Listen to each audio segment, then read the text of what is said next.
There is a photograph, and the timestamp on it is the thing I cannot get past. It is a beautiful picture. A field of pure white gypsum stretching all the way to the mountains. Wind ripples running across it like water, not one footprint anywhere in the frame, and a young woman grinning into her own phone at the edge of it, radiant, thrilled, at the center of the best day of her trip. It is genuinely a great photograph. She had walked 2.5 miles across an oven to get it, and you can see in her face that she knew she had it. And here is what I have to tell you about that picture. And it is not a line, it is just the truth. And it is the reason this one has stayed with me longer than almost any other. By the time she took it, it was already over. The photograph is a picture of a woman who is going to die, taken by that same woman at the happiest moment of her day. And she had no idea, because the thing that was killing her does not feel like dying. It feels like winning. What you are about to hear is a composite story. The characters are invented and the events are fictionalized, but the trail is real, the conditions are real, and the specific way this place quietly kills prepared, healthy, well-hydrated people is real. And that last part is the entire reason I'm telling you this. No real person is named. I'm going to call myself Ruben Ortega and the woman Sloane because she deserves a name and not a case number, and her family deserves not to hear the real one. I have worked White Sands for 14 seasons. I give the summer advisory at the visitor center desk so many times a day in July that I hear myself saying it in my sleep. I gave it to her in full. She thanked me and walked out into the dune field anyway, and I have spent a long time since carrying the specific weight of having done everything I was allowed to do and none of it mattering. Let me tell you where she was going, because the place is half the story. The Alkali Flat Trail runs 5 miles round trip across open gypsum dunes to the edge of an ancient dry lake bed, and there is nothing out there. No shade, not a scrap of it, no water. No landmark of any kind that is not just another white dune identical to the one beside it. The trail does not really exist as a trail. It exists as a line of orange-topped marker posts stuck in the sand, spaced so you can see the next one from the last, and that string of posts is the only thing connecting a person out there to the way home. In full midday glare, when the sun comes off that white sand from every direction at once and the whole world goes to blinding, featureless light, people lose sight of the posts. That is a known thing. That is on the sign. Hold that, because it is going to matter in a way you are not going to expect. And here is the engine of this whole thing, and it was not her fitness, and it was not her body, and it was not that she was unprepared. It was the opposite. She was prepared in the specific broken way that gets capable people killed. She had turned preparation into a number. She carried 6 liters of water, and she told people that number more than once. The way you say a thing that settles an argument. 6 liters. In her head, that number closed the question of her safety permanently. And that is the trap, because once a person believes the question is closed, every warning that comes after it stops being information and becomes an insult. Every single person who tried to slow her down that day, she heard as someone underestimating her because she had done the math, and the math said she was fine, and she had stopped thinking somewhere back at that number. The desert started lying to her in the first quarter mile, and it told her the most reassuring lie in the whole American desert, and I have watched it fool smarter people than any of us. She took her shoes off. Because here is the strange and true thing about White Sands that every visitor notices in the first 2 minutes. The sand is cool. It is gypsum, not quartz, and gypsum reflects sunlight instead of absorbing it. So even on a brutal day, the surface stays cool under your bare feet. It is one of the most pleasant surprises in nature, and it is a catastrophe because a person steps out of their car into a 104-degree afternoon, pulls off their shoes, feels cool sand between their toes, and their whole body relaxes because every instinct they have just told them the heat warnings were exaggerated. She did exactly that. She took a video of it, laughing, her feet in the cool white sand, narrating that it was not even that hot, that everybody had been so dramatic. And the sand had told her nothing. The temperature of the ground had absolutely no relationship to the temperature of the air or the intensity of that glare, or what was about to happen inside her body over the next 5 hours. The one surface in that entire desert that was not trying to kill her had just convinced her that none of it was. That was rung 1, in a way, though the real rung 1 was me an hour earlier at the desk.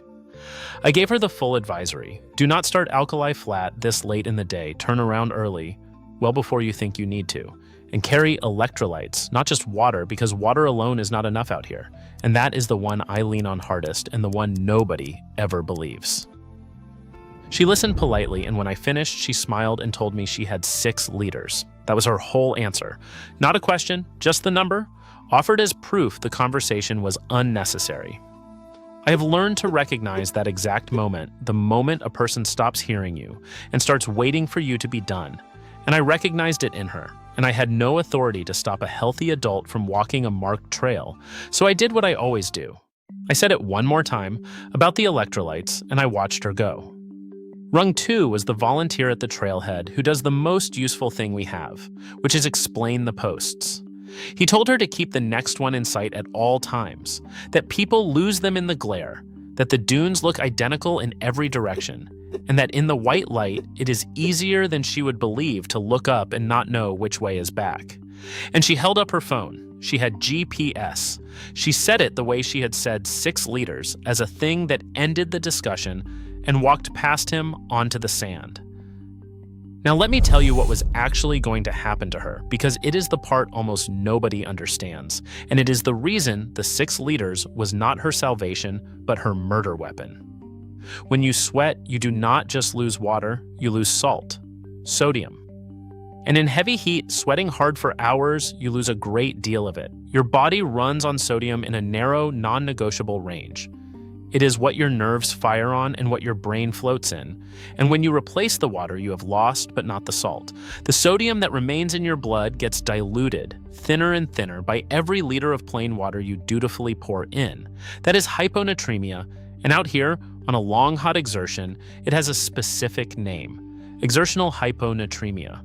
Water follows salt. When the salt in your blood drops low enough, water moves out of your blood and into your cells to balance it, into all of them, including the ones in your brain, and your brain begins to swell inside a skull that has no room to give. And the whole time this is happening, you feel fine, better than fine. Because you are not dehydrated. You are, if anything, beautifully hydrated. Doing everything you have ever been taught is correct, and every single swallow is making it worse. That is the horror at the center of this. Dehydration at least feels like something. It makes you thirsty and weak and miserable. It begs you to stop. Hyponatremia feels like health, right up until it feels like nothing at all.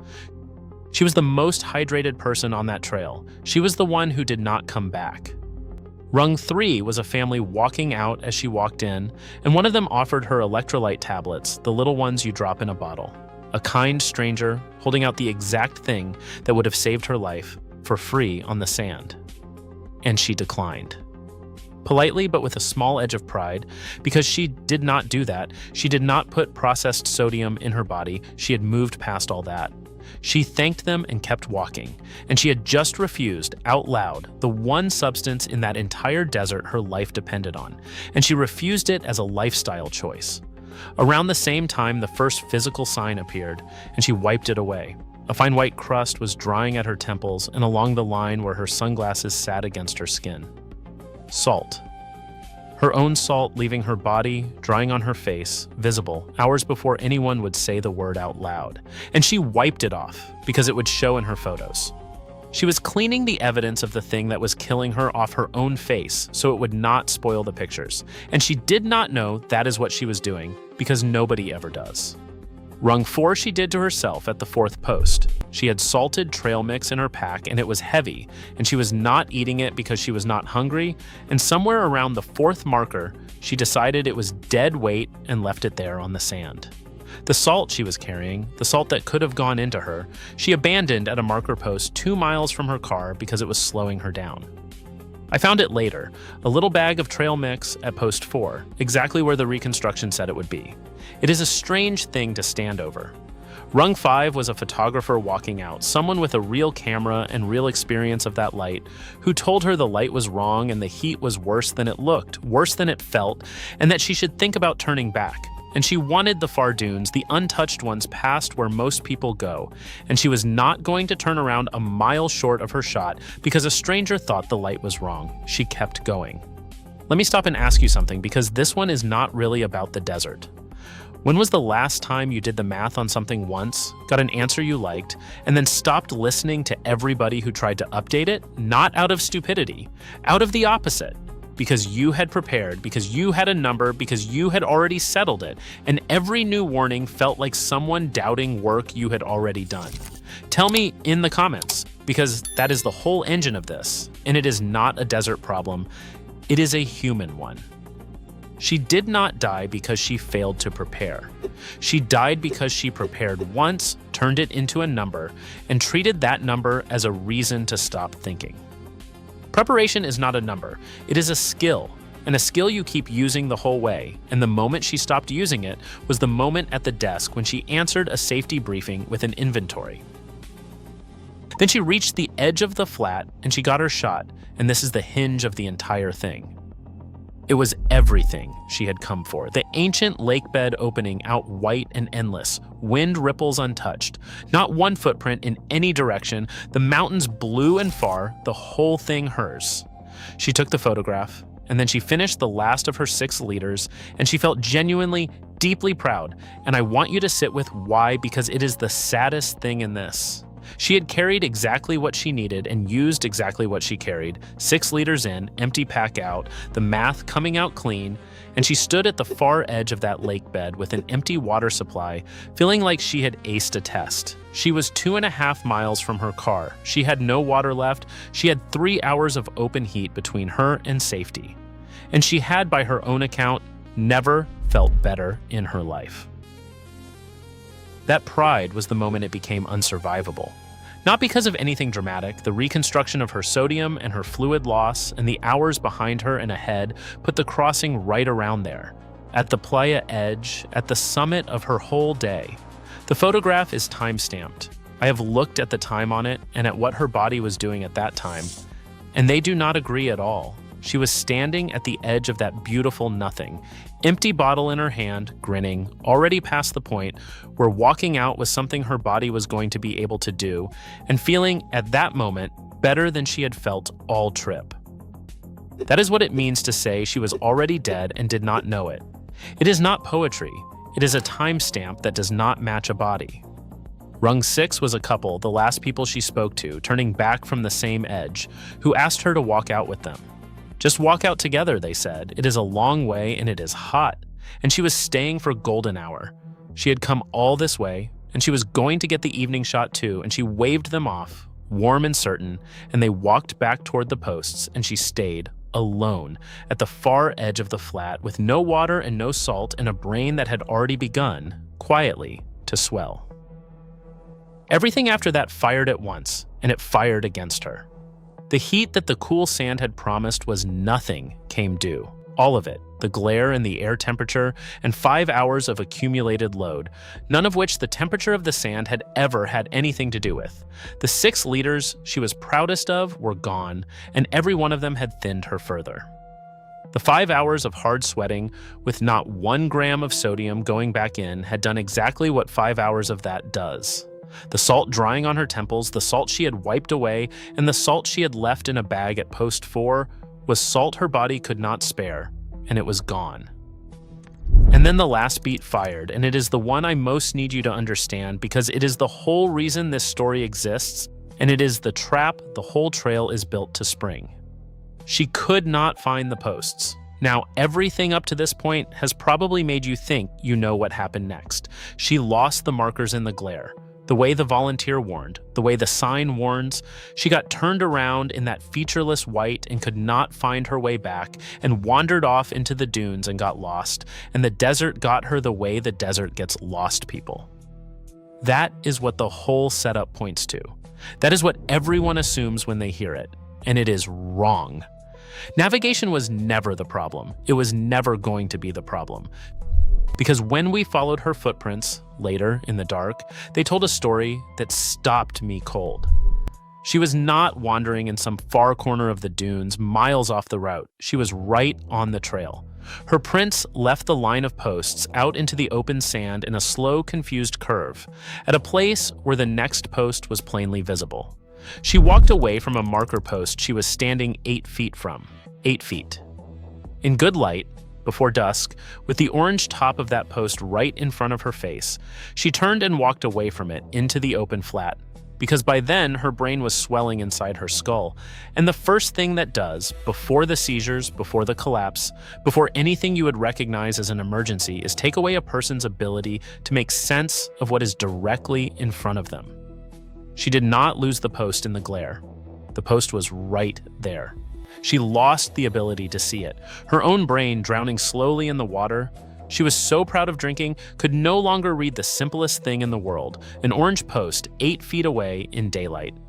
And it sent her, calmly, confidently, the way it had sent her all day, in exactly the wrong direction. The couple mentioned her at the trailhead, said there was a woman still out at the edge alone staying for the light. That is the only reason anyone knew to look, and it is the thread that should have saved her. And here is the detail that closed the door. Her phone, the one she had held up to me and to the volunteer, the one with the GPS that was going to keep her safe, had shut itself down in the heat an hour before any of this. Overheated and dead in her pack. The safety net she had chosen over a stranger's electrolyte tablets was a black screen by the time she needed it. We went out at dusk. I was the one who found her prints leaving the post line, and I will be honest about the moment I understood. I stood over those tracks at a post you could not possibly miss and watched her footprints walk away from it into the open, steady, unhurried. Not the staggering track of someone panicking and lost, but the calm walk of someone who genuinely believed she was going the right way, and I understood immediately that she had never been lost at all. Lost people fight the desert. Their tracks show it, the doubling back, the circles, the running. Hers showed none of that. Hers showed a person walking confidently to the wrong place because the organ that was supposed to tell her it was wrong had already gone quiet. We found her not far off the line. She was responsive, which gave us hope for a few minutes, but she could not finish a sentence. The words starting and then wandering off the same way her feet had, and during the carryout, she began to seize.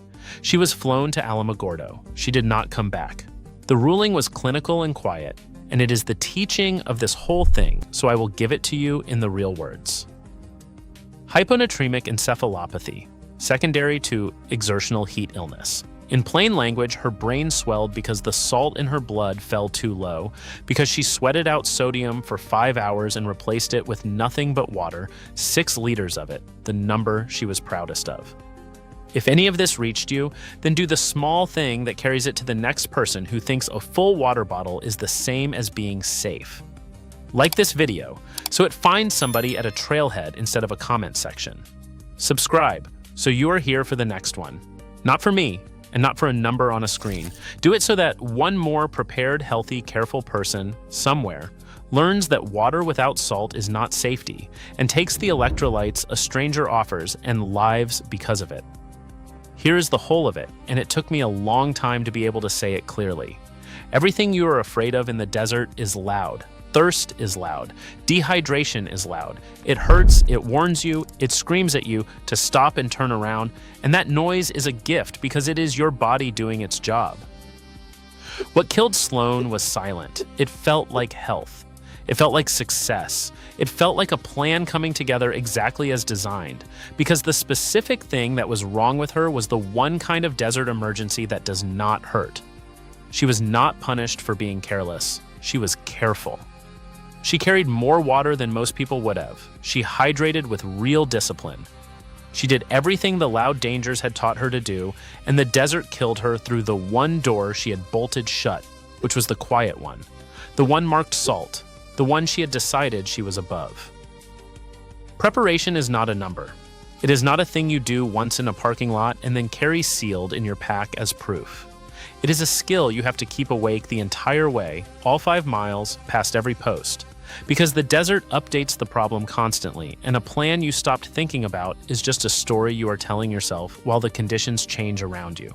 She did the math once, beautifully, and then she stopped, and everyone who tried to hand her a new number after that, she heard as noise because the question was closed. The question is never closed out there. That is the only real lesson this place has, and it charges everything for it.